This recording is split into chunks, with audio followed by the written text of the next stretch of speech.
Hey guys, welcome back to my channel. Today's video is going to be Emmett's 4-month update.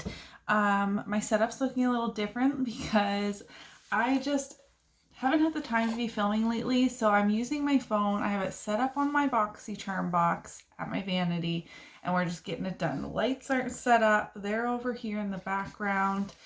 So I hope you don't mind and that the quality is not terrible. Yeah, I'm going to hop right in. These videos have been way longer than I intended for them to be, and I really like doing baby updates for myself as a bit of an online diary, and also to share with like family and friends that don't see Emmett all that often. But let me know, as a viewer of my YouTube channel, do you even like watching these videos? Should I continue to do them? I typically, with Wyatt, he's the only one that I had this channel with when he was a baby. Emmett is my third child. Let me know if you even like these styles of videos to get an update on how my baby is doing, postpartum life, new mom life. I feel like at least I have felt like a new mom after every single baby because things get, changed so much each time. And I know I keep promising a newborn essentials video. I have my list.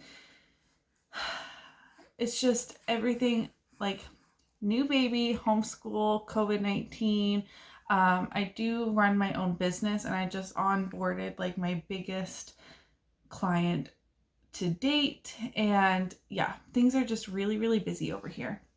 Let's just jump into the baby update. Let me know down below if I should keep doing these. So Emmett had his doctor's appointment yesterday, so I'm not too far behind. However, it is the 16th of June, I believe, and he turns, like, his month birthday is on the 12th of the month. He was born February 12th, which is my dad's birthday, so he's 4 months old now. He weighs 14 pounds 6 ounces and is 63 centimeters tall. Are you a big boy? I don't know what his percentile is. I don't worry about that unless my doctor is starting to get concerned. For reference, Wyatt, my second child, was around the 30th percentile. He was very small, always had to go in for weight checks. And Max, my first child, was in the 98th percentile until he was like 2 or so. He was huge. So all kids are different. He had to get 3 vaccines. I am not good at knowing what the vaccines are actually called. They have added the 3rd one, which is an oral vaccine, which he got at 2 months and again at 4 months, that my other children did not get. This is a newer one since, well, Wyatt just turned 3, so I don't know when exactly they implemented that. But also, I'm Canadian. I know a lot of my viewers are based in the US, so the vaccines probably would be a bit different for you. He is in 3 to 6 month clothing and size 2 diapers, right on track. Max was always way ahead in his clothing. Like I said, he was in the 98th percentile, and Wyatt was always way behind in clothing. So Emmett seems to be like a pretty average sized fella. We are still exclusively breastfeeding. I do not feed solids until 6 months. Although he is very interested in food and smacks his head off at every mealtime when he is not included. If I'm holding him and trying to eat my supper, he is like smacking at my plate, like trying to get a fistful of food. But I think what a lot of people don't consider is gut health, potential allergies or sensitivities later on. Just because a baby is showing signs of readiness doesn't mean that their actual tummy is ready. And so I really do wait until 6 months, and I have with all 3 of my children, and they're perfectly fine. Do you see a baby in the mirror over there? Wow. As you can see, he is very alert. He has a voice. He sees I have my big vanity mirror on the side over here, and he can see his reflection. Wow. Oh. That's so exciting. Is that a friend to play with? The 4-month sleep regression. Wow, I feel like almost all parents go through this, all babies go through this. Luckily, knock on wood, it has been through the day and not through the night. He continues to sleep through the night for the most part. We had a couple of nights where he was up at 4:30 or 5 o'clock, which I would still call sleeping through the night for an infant. Like going to bed at 10 o'clock, waking up at 4:30 or 5, and then going back to sleep. But other than that, he wakes up around 6:30 when my husband gets up because his alarm is going off, things like that. And then he almost always goes back to bed for a little while, and I get up with the older boys and get them breakfast and have a cup of coffee, and then he wakes up for the day. But the sleep regression he was having has been through the day, which doesn't sound like, oh, that's not that big of a deal.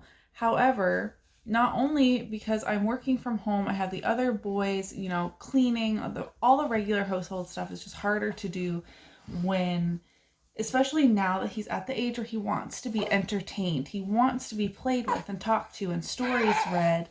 Yeah.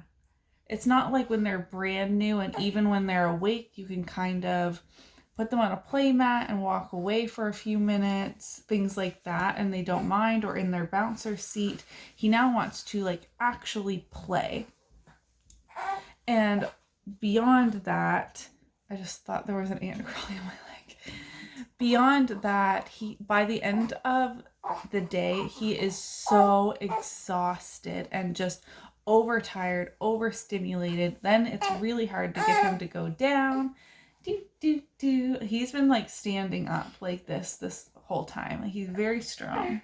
Very strong boy. He rolls over both directions from his back to his front, which he did first, which I find very interesting. And then from his tummy onto his back during tummy time, he will go both ways now. I now can't leave him unattended. Baby proofing will have to start, even though he's not crawling, because if I put him on his playmat with his toys and step away to do a couple of dishes or switch over the laundry, whatever needs to be done, I come back and he is rolling off his mat and across the room.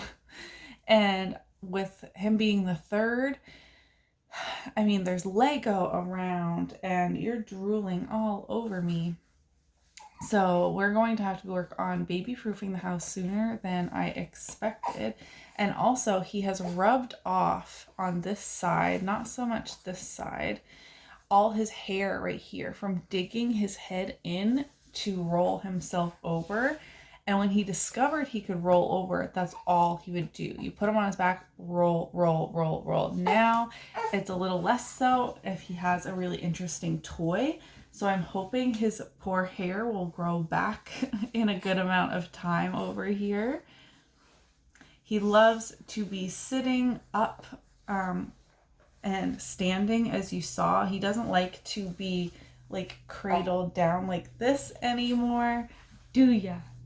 No, he's a big boy. I can see 2 nubs of teeth on the top, which again is so weird. He is so backwards. He was delivered flipped, not breech, but his body was facing the wrong way. He came, I think I talked about this in my birth story video. He came facing up, which they don't like to. He didn't rotate the way he was supposed to. Anyways, he rolled over from his back to his belly first instead of the other way around that he's supposed to. And now I can see 2 nubs for the top teeth, but not nubs for the bottom teeth, which any baby that I know, and my own kids included, oh my gosh, have gotten the 2 on the bottom first. You are just so silly. Yeah. He is a blankie snuggler. He loves rubbing it all over his face. He likes playing peekaboo with it. If I set him, I typically set him on top of a blanket on top of his play mat. Just easier for messes. If he spits up, then I don't have to like take apart the play mat. It just gets to be such a hassle. Anyways, he will find the edge of the blanket and roll himself up like a burrito, which obviously I am right there. But he just loves how soft it is on his face. I don't put him down for the night with a blanket. He sleeps in muslin sleep sacks so that he's still nice and warm. A couple of nights, even when it was quite hot out, I put him down without a sleep sack and his toes were cold in the morning. So we're still doing that even though it's warmed up. Oh, Fussy. Oh, Fussy. See, he's getting, it's like late afternoon when I'm filming this. And he hasn't had a good nap yet today. Baby. Hi, Emmett. Look at Mama. And he is a drooling machine now. Sometimes he has to wear a bib. Gonna get lipstick everywhere. Because the front of his shirts or pajamas is always soaking wet. He's being a little, actually I shouldn't say that. He's not really being that much extra grumpy for having 2 sore legs from 2 of the vaccines. He's doing pretty good, but his legs definitely are sore today. And I should have brought one in. He loves jingly and crinkly toys now. So he has a couple that sound kind of like wind chimes that I can dangle either from his car seat handle or the bar that goes over his bouncer seat, or he just plays with them on his playmat, or the crinkly toys. So he has like a crinkly book that he has been loving lately. But I think that's everything that I wanted to share with you guys on how Emmett is doing now at 4 months old, especially since he's getting grumpy. Look at our difference in skin tone. What? Maybe it's just because he's getting mad. What? Don't be mad. You can follow me on Instagram at Emily and Max for real-time updates and stories containing all of the kids. That's it from us today. If you enjoyed today's video, don't forget to give it a thumbs up. Leave me your comments and questions in the comment section below, and I'll see you in my next video. Bye.